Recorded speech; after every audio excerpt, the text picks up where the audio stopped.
Welcome back to another edition of Daddy's Working Podcast. I am flipping the script on you again. I'm changing things up. I got bored of talking to myself. And so I'm inviting some friends onto the show to share their wisdom with you, their journeys with you, and to make my life much easier because I'm lazy AF. So today I got with me Joe Lieber. What is up, bro? What's up, brother? How you doing today? Hey, I want to tell you something. You look sexy with those headphones and that mic. You look like you're ready to call a football game, brother. Dude, I can barely work this equipment, man. But it's new to me. I'm going to figure it out. That's right. Challenge accepted, man. So I want to, you know what, before we get into intros, because people probably want to know one or two things about you. Before we get into that, can you just tell our listeners what a strawberry is? Oh my goodness. We're gonna do that, huh? We're really gonna do that. Oh geez, this is a rough one. So okay, we'll do it. So, they call me the ghettoologist sometimes because I invest in, some C and D class, maybe F class neighborhoods in my real estate investment business. So I had to learn the secrets and the code of the ghetto. So I had this problem where girls would be coming over to my apartment building in the middle of the night, and these Johns would run out, and they would, how do I say this, Jonathan? Being completely correct. They would pay for services rendered. Yes, I don't know. Pay for services rendered. So these ladies of the evening, there you go, are called strawberries. And they will do sexual acts for small amounts of money. So I had to get... You were very specific. Yeah, when you said it to us at the table, it was like $2 to $4. And we're like, what? Yes, it is. Okay, so we'll get down to the $2 to $4 American dollars. That's possible? It is possible. So I had to get rid of this problem. I mean, these girls are coming over here every night, and I got the men run out of my apartment building and going to see these girls. So it's called a strawberry problem. So I learned from other people in the building. They taught me how am I going to get rid of these girls. And you would think the easy things, right? Before I asked how to do it, I put up a light, right? A motion light. So I did that, and they would come over by the side of the building. The light would turn on. Unfortunately, they'd throw a rock up at the light, break the bulb, and that did not work. So I learned from a little bit older gentleman, here's what you have to do. He goes, go down to the hardware store and buy some ammonia, however you say that word, throw it all over the ground down there. And when they come at night, they're going to hit their knees and it's going to burn their eyes. And that will get rid of them. They'll stop coming. I tell you what, he was right. It freaking worked, dude. Yeah. And that was it, man. It helped the problem. So never again. Well, there's so much to learn there. First of all, if you've got a strawberry problem, we just told you how to get rid of it. And second, and more importantly, and the point that I think 90% of people will miss is that you can find mentorship in the strangest places, right? You didn't know. And a guy in the ghetto told you, here's how you get rid of it. Exactly. He did. That was my mentor. There you go. He was your mentor. And you find it in the oddest places. And so speaking of mentorship, Joe, can you just tell us a little bit about your background and who you are so the listeners know who their mentor for today is? Yes. So I have been in the real estate business for 22 years, full time.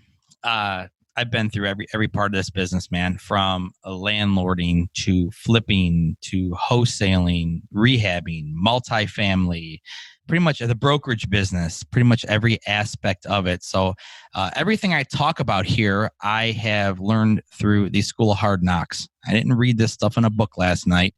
I live everything I talk about. That is so rare nowadays where everybody's an expert and nobody has experience. So that's one of the reasons why you're here. Another selfish reason that you're here is that I too own ghetto rentals. And so I'm like, yeah, we should talk about some. So let's get into this. How you said you've been to every part of the business. And so how do you end up like most people don't want to be in C and D rentals. Like, why are you drawn to that? You know, it is extremely lucrative. And some of the connotations too that people think about aren't necessarily true. Some of these C and D class neighborhoods, I mean, people live there, right? It's not unusual to find people that are owner occupied, people that have been living in these homes for literally 20, 30, 40, 50 years. I just purchased a home in a D class neighborhood where it's been the same owner since 1959. Wow. And that little pocket right there, there's all owner occupied people, although it's a D class neighborhood. It's really nice. It's a nice little pocket right there. So, and the house is super cheap, right? And the rents are going to be, obnoxious, especially here in this Midwest. I'm in Cleveland, Ohio. So, especially one of these Midwest markets right now, the ROIs are just off the charts. And it really, people really just want a nice, safe place to call home. And that's really what I specialize in offering. Nice, safe place to come. Do you advertise that it's a nice, safe place? Well, people know the neighborhoods better than I do sometimes. So it's familiarity, right? When you're familiar with something, that's where you migrate to. I'll give an example of this, right? So like 20 years ago, I was flipping a house in the ghetto and there was a McDonald's down there. And I was like, hell no, I'm never going to that McDonald's down there, right? I was like, I'm just not going to do it, right? I think it's dirty, whatever I want to think. But after going to the house 25 and 30 times, I was like, that's not so bad. Let me just stop in there and get a Pepsi. And then you're like, well, I'll just get fries and a Pepsi. Before you know it, it's like, give me the Big Mac, the Pepsi, right? And you're like hanging out, hey, good to see you again. And it's like, it was familiar to me. So, that's how these neighborhoods are. Like, that's where they want to be. It might be, not the most desirable place that I want to go, but to most people, that's comfort, that's home, that's where they want to be. And if I can provide a quality product there and give them a security, with giving them things like, and now look, we can provide not only alarm systems and motion lights, we can provide cameras now, all kinds of cool stuff. Everybody has Wi-Fi, everyone has a cell phone, so you can take these homes and really, really give back, so to speak, to the community. Now, I've had this interesting idea, and you're the perfect person to speak with about it. So we have some apartments, and then we have some single families over in the hood. Our hood is Pine Hills over here. They call it Crime Hills. And I have found that my crappy little Pine Hills house is pulling as much rent as a home we have in Castleberry that's super popular. Are you seeing something similar? Because you said it's super profitable. How's that play out? Absolutely. You're absolutely right. In a lot of cases, I get more money in rent in these lower income areas than I do in a C class, in a C or even B minus neighborhood. It's really crazy. Let me throw you some numbers. Is that okay to give you some real life examples? So I'll have an asset that I'm all into for $75,000 that I could put, I'm going to talk about Section 8 for a second. I can put on Section 8 and bring $1,200 or $1,300 a month on a $5,000 asset, right? Versus in order for me to get $1,200 or $1,300 in the suburbs, I'm going to spend at least, I don't know, close to $200,000 to pull that kind of value. So it's really opportunity. And then, the folks with Section 8 housing, I'm a big fan of it. People just stay a long time in these houses. My average turn is 5 years on a Section 8 property in the D class neighborhood. They stay forever. It's wild. So you're talking about Section 8, and I've always had a resistance to Section 8 because I feel like the people are not paying for the place. They're going to be a pain in the neck. What seems like your experience is totally different. Oh my gosh, that's such a myth, right? I mean, I kid you not. I have a lot of property, as we talked about, and of all my tenant base, my Section 8 tenants are the only ones that call me Mr. Lieber. I'm not kidding. They're so grateful. They're so happy. Just think for 1 second, right? If you had a golden ticket in your hand for your mortgage or rent payment getting paid, you wouldn't want to mess that up, would you? No. Of course not. And that's what these are. They're little golden coupons.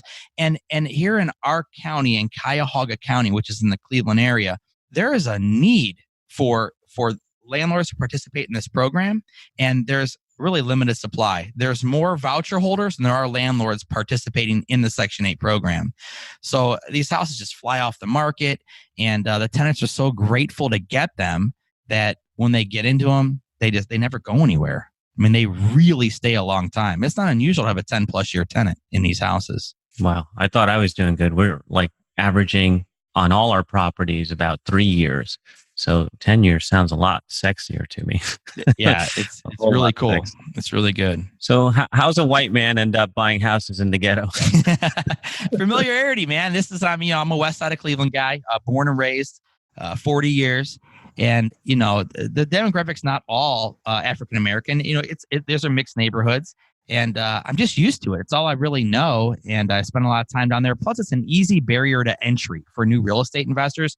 We can only spend 20, 30, 40, $50,000 on an asset. It's an easy way to jump in. These things are easy to finance. It's easy to get private money. It's easy to pay cash, and it's a great way to really jump in. So that's what I did. That's how I jumped into this business, 20 plus years ago. What was it like? How did you grow up, man? So, grew up, dad factory worker, mom secretary. I guess you would say Midwestern. Really didn't have nothing. That's okay though. But that was just it. It was a good childhood though. I have no complaints. So how do you get because I grew up to working class. My mom was a bank teller. My dad was a construction worker, and they had a very low threshold of dreams. The way that I was raised was after you get out of high school, get a trade, and then you can have something to fall back on if you want to do something else. But you get stuck in that whole, I get a trade and I do this forever. So, how do you rise above that station where you came from and imagine this empire in the ghetto? So what's funny about it is, I did have a lot of support, although my folks really didn't have nothing, nor any real education or anything at all. So I'll tell you a story. So I remember being just a teenager in the mid 90s, sitting at home late night and seeing those Carlton sheets and Russ. No money down. Yeah, I remember seeing that stuff. And at 16 and 17 years old, when you see Russ Whitney and them guys standing on a little island behind a boat, they're living this lifestyle, you're like, what are these guys talking about, right? So graduated high school, June 6th, 1997. I'll never forget it. I stood there. My buddy looks over at me after we threw our caps off our heads, and he said, what are you going to go do? I'm like, dude, I have no idea. My folks want me to go to Cleveland State University and get a business degree, which I had no interest in doing, because it wasn't for me. I was a terrible student anyways. And he said to me, well, hey, listen, I got this really good job in construction. And he said, I'm going to make $20 an hour. Wow. Let me tell you something. In 1997, 18 years old, that was just about all the money in the world. No kidding. I was like, oh my gosh. I'm like, dude, you got to get me a job doing that. Like, you got to get me in. And he didn't, whether he couldn't or just didn't. That never happened. But I did the next best thing. I said, hey, listen, you're going to have this hefty, pay stub. And let's go buy a house, fix it up, and flip it. Right. And we'll probably get a bank loan because you're making all this money. So he's like, that sounds good to me. And we did. And a bank gave us a loan, believe it or not. And wow. And we buy this home. But that's when the problem started, because I didn't really have the support of my parents, and my grandparents were alive at the time. And it's really challenging when you didn't have all that support. They're like, oh man, this is not going to be good. But you take your lumps. And of course I did. And you go out there and you learn. And I was just never going to give up, right? This is going to be figured out. I lost money on that first deal, make a long story short, but I went out there and did it again. And I did it by myself. Make a long story short, my business partner and I didn't want to do any more deals together. And I flipped this house in 1998 and make $35,000, which was more money than my mom or dad made an entire year working their jobs. So it became really interesting, and that's when the start of it all happened. That's incredible. So right out of high school, right out of school, you just got in. I wish I had done that. I know. It was tough, but interesting. It was a good ride. So where did this fortitude come from? You said that you were never going to give up. Most people, if they get in their first deal and lose money, they will never go back. But you said you would never give up. How's that work? Well, I saw my dad working this job, right? Started at 6:30 in the morning. Left every day at 2:30 in a factory. And I was like, man, I do not want that. I have to figure it out. I have to figure something else out, but I can't do that. And I'm watching my mom work.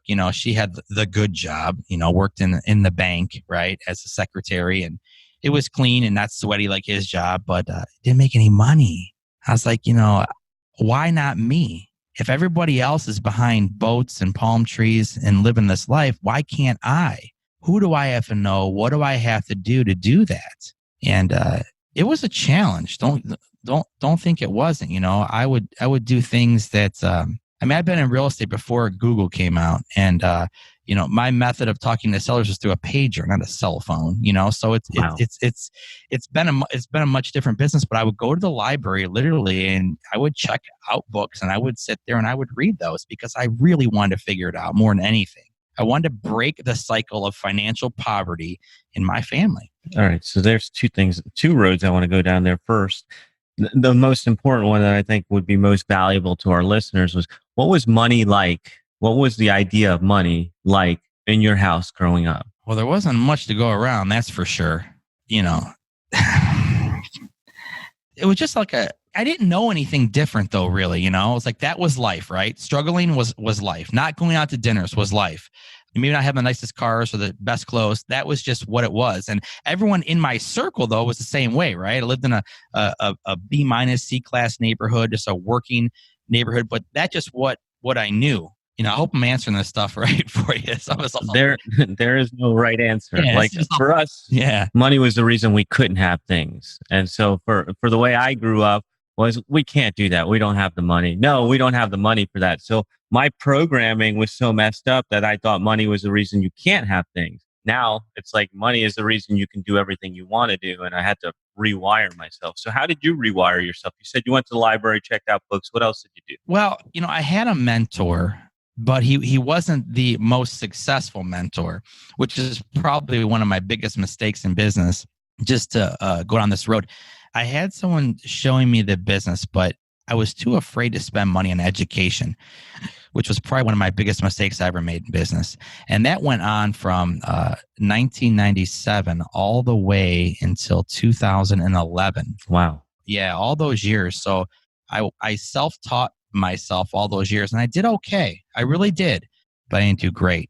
And for people listening, like, that was my biggest mistake. Please, whatever you do, invest in yourself, invest in your education. RIA groups and books will take you so far. But when you start paying for mentorship, oh my goodness, the doors just really, really, really open. And when I started doing that in 2011, it was a whole new game. So grateful that I did that. Okay. I want to talk about that in a second. Okay. But I want to go back to something that you said earlier, because I think it's funny and I think it's something that we all have in common. You said you were total crap in school. Yeah. And then you get out of school and you start spending time in libraries. How does that work? I know, you just want it so bad. You don't know how to get it. They teach you these things in school. It's, you have to learn this. You're force fed this information. And I really, even at a young age, never saw real value in that. I didn't understand how writing a English paper was going to propel me to be rich. And even as a young kid, I wanted to be rich. I remember the 90s when gold was real cool, and you go to the mall in Piercing Pagoda and get the little Mercedes-Benz sign and all that, So I always had this where I wanted this stuff, right? And I just I didn't really, even as a young boy, understand how is writing a term paper going to get me rich. I want to learn things that I want to learn.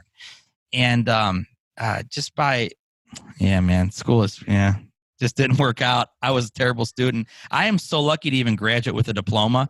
I can't believe it. I had to do so many terrible things to be able to graduate. But, they say, what do they always say?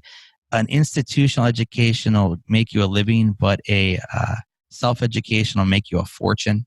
I always thought about that, and that really hit home to me. I was like, yeah, man. Yeah. I was a straight D student, didn't even get to walk. I had to go to summer school to get that diploma and get the hell out of there. And I think that's probably... Sounds like me.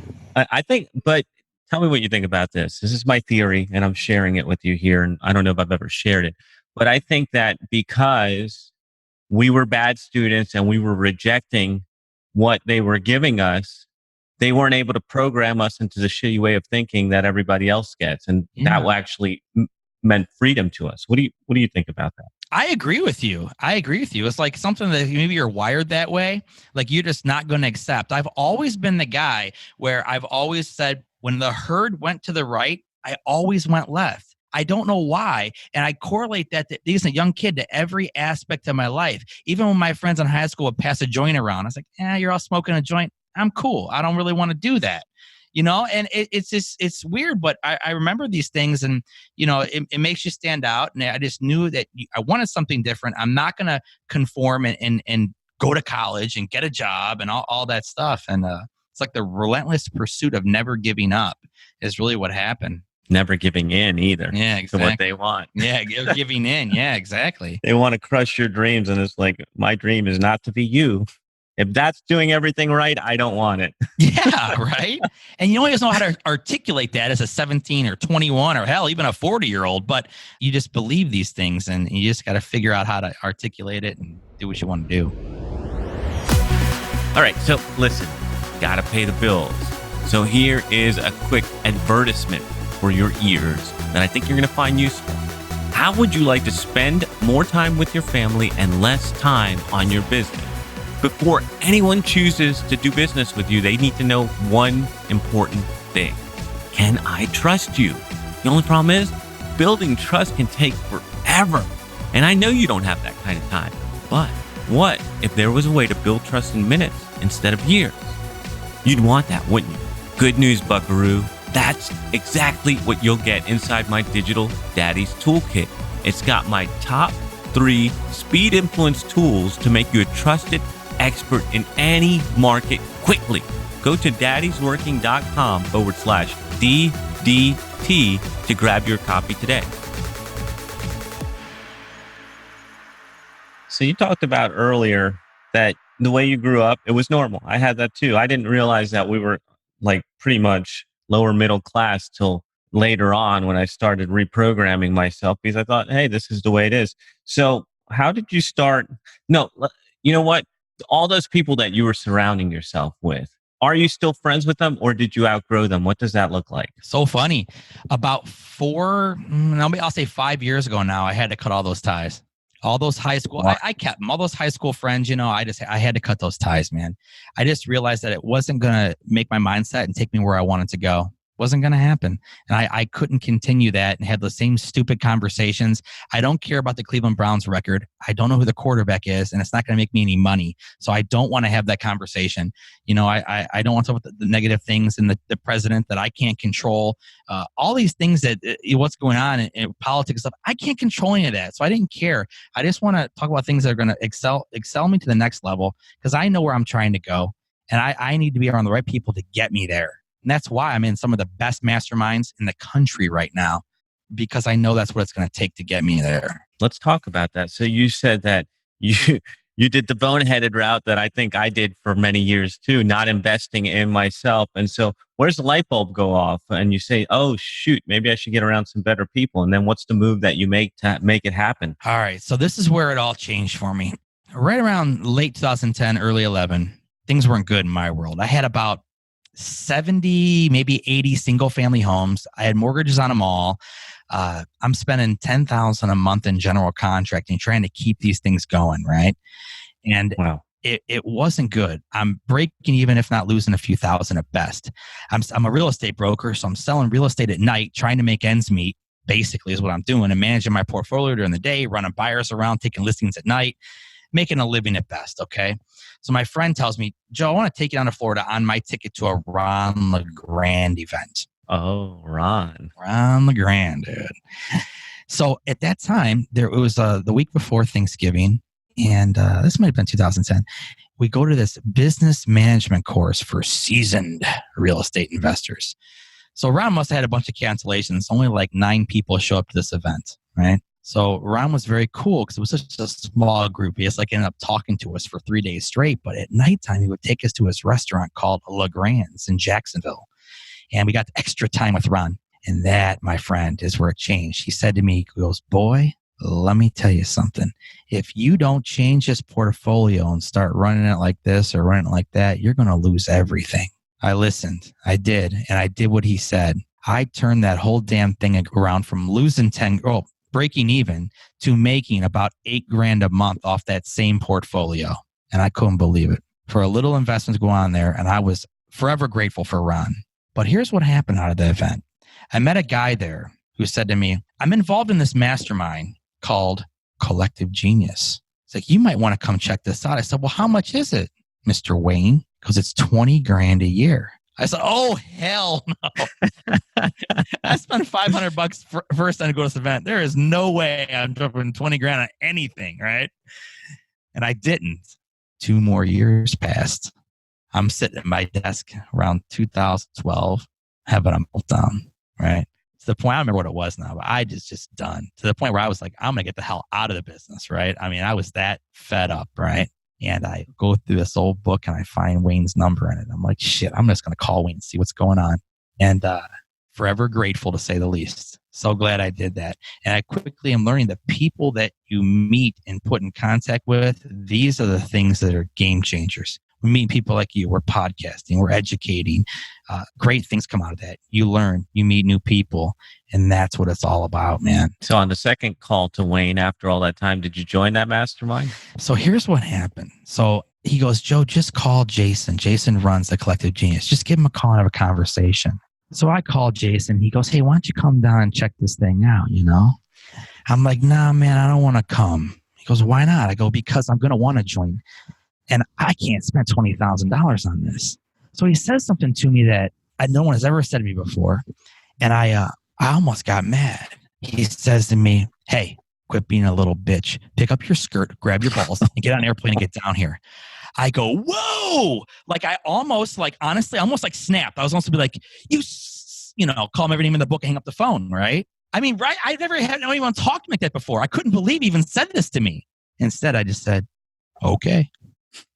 He called you on your BS, huh? Did. Okay. I couldn't believe it. I didn't even know. I don't know. I must have been having an out-of-body experience there for a moment to even just come in. And I hopped on an airplane and went to Collective Genius. And it changed everything for me. Let's talk about that a little bit more. So just in case, because I found this in the real world, not in the world where we live, because we're doing this kind of stuff all the time. What is a mastermind? A mastermind is a collection of, it's predominantly men who have achieved great success in a specific area of business. And it's a collaboration of all their efforts where you sit horseshoe style, most of the masterminds I'm involved in are. And it's put up by the members where you go in front of the group and tell them what you do and what you're a specialist at. And you tell them where you're having your challenges. And you have some of the best, brightest minds in the entire country giving you feedback. And that is a mastermind format. It's the brightest minds. It's connections. It's knowledge. It's everything. People pay for this? Oh, yeah. I know. That's what I thought first time. I'm like, why would I do this? There's no headliners. It's put off by the members. And it's not cheap. It's ridiculously expensive. So what was the experience like? You pulled up your skirt, grabbed your sack, hopped on an airplane. And so tell me what the experience was like. So I get down there, and for the way Jason ran his mastermind at that time is you're together as a group from 7:30 a.m. to 10 p.m. You eat breakfast, lunch, and dinner together. You just don't stop for 3 days straight. All the guys at that time in the group were in my age group between, I'll say, 35 and 45 years old. So it's like a brotherhood, right? You really get to know guys after 3 days. So at the end of it, he's like, we got to go. And, everyone's like hugging it out. Like, we're going to see you again, man. And I'm like, shit.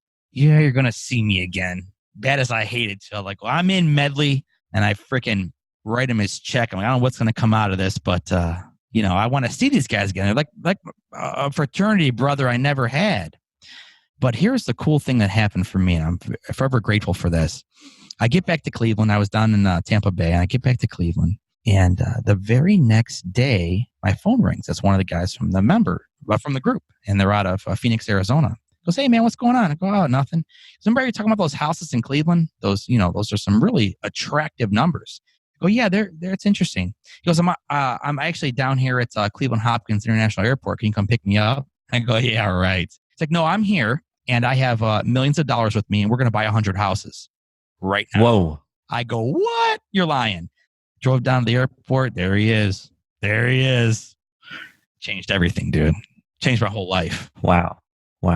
So, wow, that's incredible. So let's talk about this for a second, because I have found that the best investment I have ever made is always investing in myself. And the best way that I find to invest in myself is putting myself in the right group of people, because you and I have met through a very high level, very elite mastermind. And that's why we're talking today. So what has being in these environments done for you growth wise? So, big on mindset is cool, but sometimes it's more than mindset.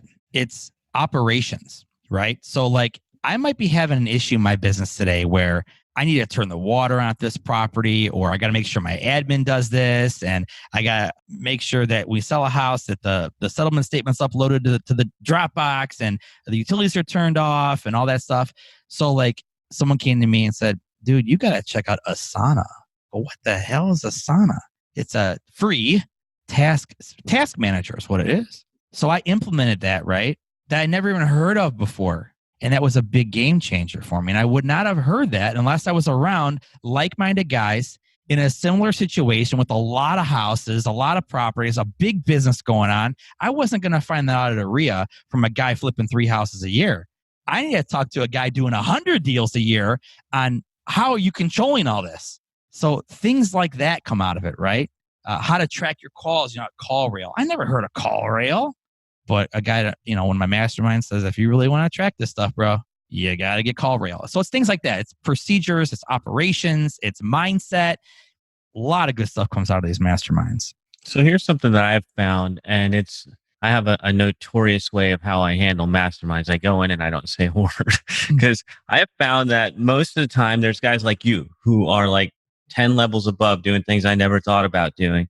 And hearing the questions that they ask and the way that they think about things has elevated my game just in hearing them talk. Have you found something similar in your masterminds? Absolutely. I mean, you will pick up these things from guys who are doing 10 times the volume you are. And that's what helps you grow and figure out what do I really want? How do I really want to run my business? And what do I want out of it? Like, let's give an example. So, what do I really want out of the business, right? And this podcast is, you're talking to dads, right? That's the idea of this. This is Daddy's Working. I have 4 like core beliefs or values: family, faith, fitness, and finance. I think a lot of what we've been talking about is finance, and in a weird way, faith, having the faith to invest in yourself and grow.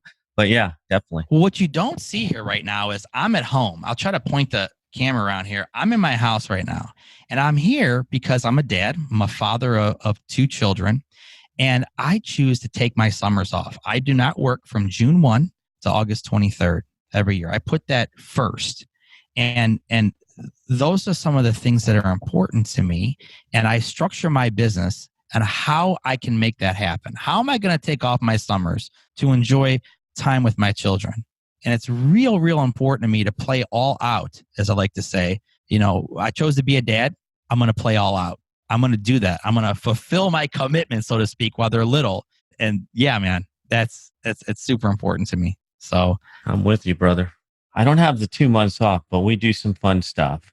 So what about this? What about the people out there that think like 20 grand now to me, when you say that, sounds like chump change. And I'm sure you've invested more in higher level mastermind. What do you say to the people that say, why should I have to pay for access? So just to be blunt, and some might not like this answer, but ballers only want to be around other ballers.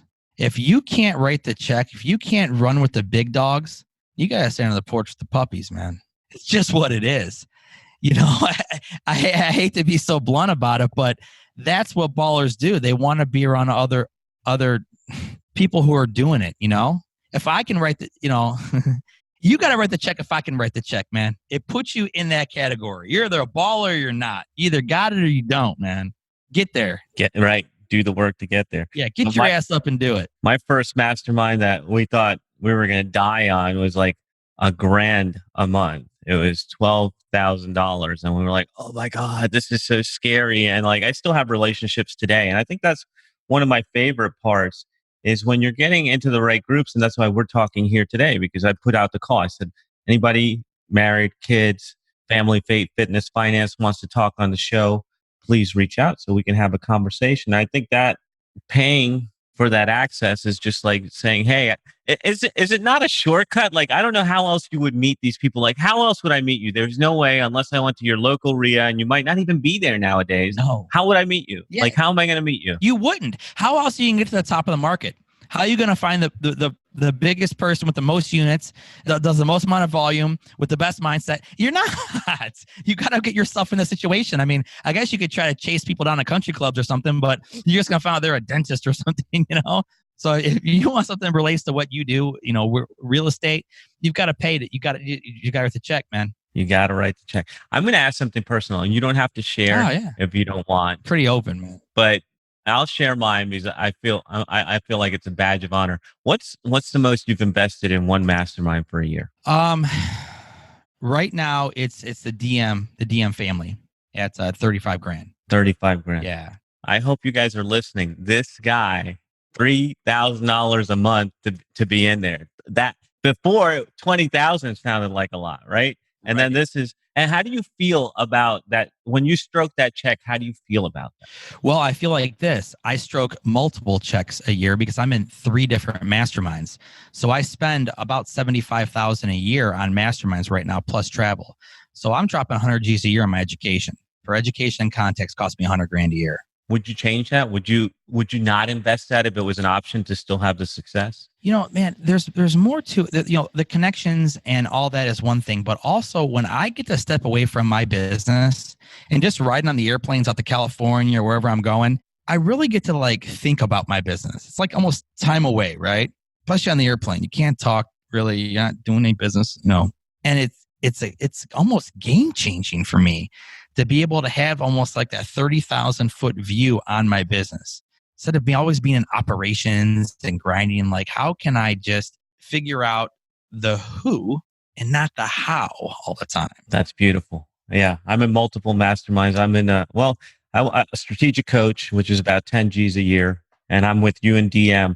The largest check I ever stroked, and now I'm feeling like, damn, maybe I spent too much, but it was about $47,000 Really? for 1 year. Yeah, 47,000.